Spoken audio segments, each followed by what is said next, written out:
They said I wasn't worth the investment, so they paid for my sister's college instead. 7 years later, in front of the entire university, the dean called the one name they never expected to hear, mine. The hall was full. Bright white lights hung from the high ceiling, shining down on rows of proud families dressed in their best clothes.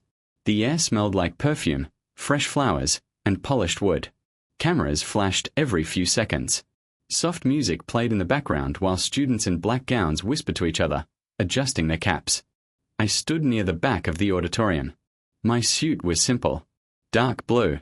Slightly tied at the shoulders because I had bought it on discount 2 years ago, hoping one day I would need it for something important.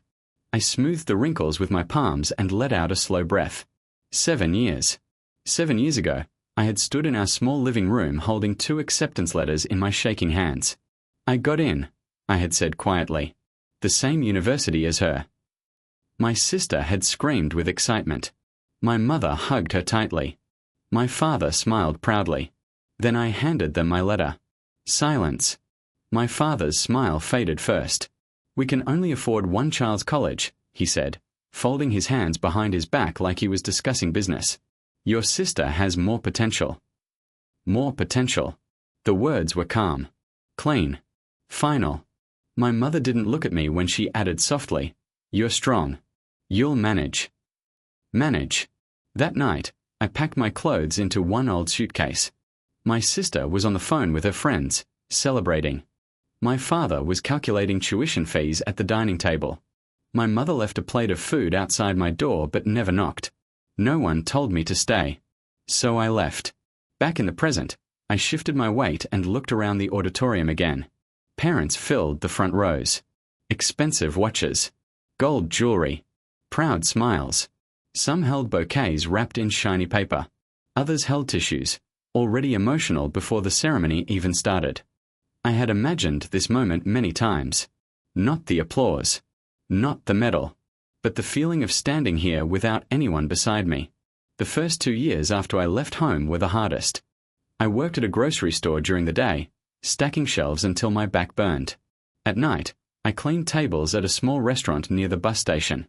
The smell of oil and fried food stayed in my clothes even after washing them. When I finally saved enough for one semester, I enrolled quietly. No announcement. No family dinner. No celebration. Just me standing in a long line, paying my tuition in cash. I rented a tiny room above a mechanic shop. The walls were thin, and the sound of metal tools hitting concrete woke me up every morning before sunrise. Sometimes I stuttered with earplugs in. Sometimes I just let the noise remind me why I couldn't give up. There were nights I felt angry. Not loud anger. Not shouting anger. Just a deep, quiet ache in my chest.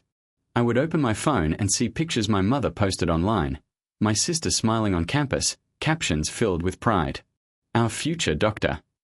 Our brilliant daughter. I never reacted. Never commented. I just closed the app and returned to my books. And today, I stood inside the same university auditorium they had proudly paid for, but for her, not me. I was not here because they believed in me. I was here because I refused to let their decision define me. A sudden wave of applause pulled me back to the present. More families were entering. The ceremony was about to begin. That's when I saw them. Front row. My mother wore a light pink dress and held a bouquet of white lilies. My father sat straight, his expensive watch shining under the lights. My sister sat between them in her graduation gown, laughing at something on her phone. They looked happy. Complete. My mother leaned toward my sister and adjusted her collar gently, the same way she used to adjust mine when I was little before school pictures. My chest tightened. For a second, I wondered what it would feel like if they turned around and saw me standing here. Would they be surprised? Proud? Uncomfortable? They still didn't know. I had never told them I enrolled. Never told them I was graduating. And definitely never told them I was at the top of my class. They believed this day belonged to her. 7 years ago, they chose her future over mine without hesitation. They never imagined I would build my own. The music grew louder. Students began lining up in order. I took my place quietly among them. From the corner of my eye, I could see my parents smiling at my sister, whispering words of encouragement. They were waiting for her name to be called. Not mine. I adjusted my cap and looked toward the stage. The dean walked toward the podium. Tonight was not about anger. It was not about shouting or proving them wrong with harsh words. It was about something deeper. 7 years ago, they made a choice. Tonight, the result of that choice was standing right behind them. And they had no idea. The dean stepped up to the podium. The soft music faded, and the hall slowly became quiet. Only the sound of chairs shifting and programs folding could be heard. The bright lights reflected off the polished wooden stage, making everything look almost unreal. I stood in line with the other top students, my hands resting calmly at my sides. My heart wasn't racing. It wasn't pounding like I thought it would. It was steady. Too steady.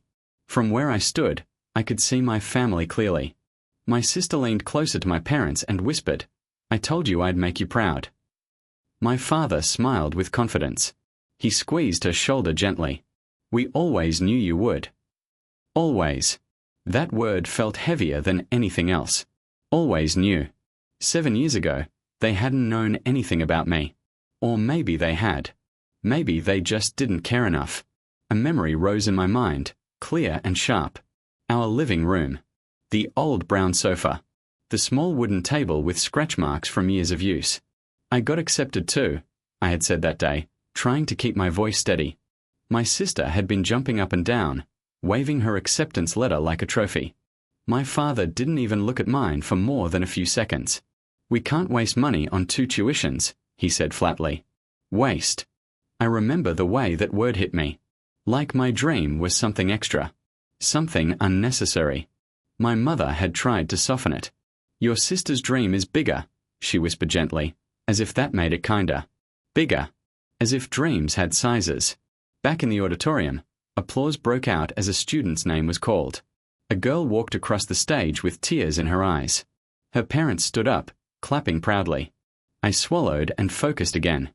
My sister shifted in her seat. She was smiling, but something about it looked tight. Forced. Her fingers kept tapping against her program.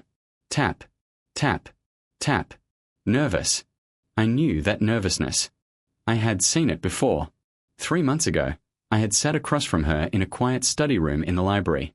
She didn't know it was me at first.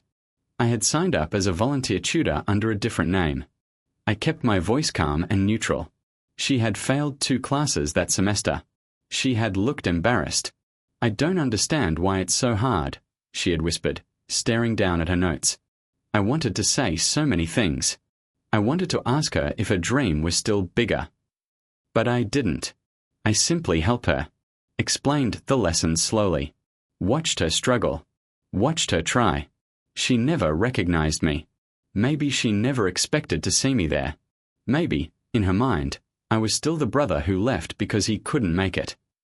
Another name was called. More applause. My parents clapped politely, but their attention kept drifting back to the program in my father's hands. He kept scanning it, searching for her name in the list of honors. My mother leaned toward her and whispered, "You'll be next. I can feel it." My sister nodded, but her smile didn't reach her eyes. Something was off. They believed she was at the top of her class. They believed she was the star of the night. They didn't know about the warnings from her professors, the extra tutoring sessions, the near failures. They didn't know because she never told them. Just like I never told them about my scholarships, my awards, my grades. The dean adjusted his glasses and unfolded a fresh sheet of paper. My chest tightened slightly. This was it. The final announcement. The hall grew very quiet. Even the whispers stopped.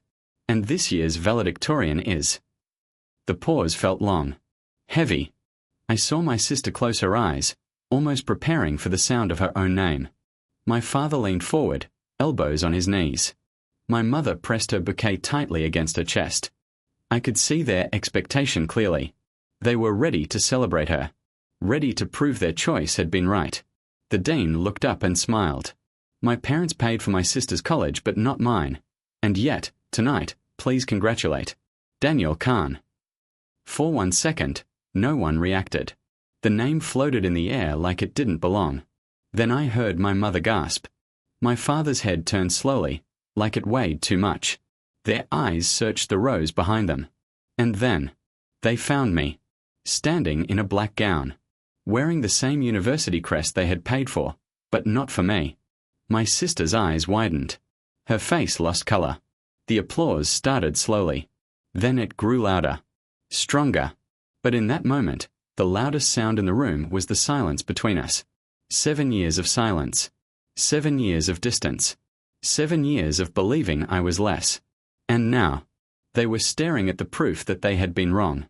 The applause surrounded me, but it felt far away, like I was underwater. I stepped out of the line and began walking toward the stage. Each step felt slow, heavy, meaningful. The sound of my shoes against the wooden floor echoed in my ears. I didn't look left. I didn't look right. But I could feel their eyes on me. My mother's shock. My father's confusion. My sister's pale face. 7 years of silence stood between us. When I reached the stage, the dean shook my hand firmly. He smiled with pride, saying something about hard work and exceptional dedication, but the words blurred together. A medal was placed around my neck. Gold. Heavy.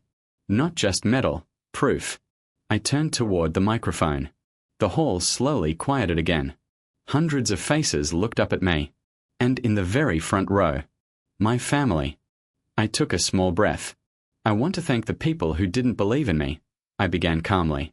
A few soft laughs echoed from the audience, thinking it was a joke. It wasn't.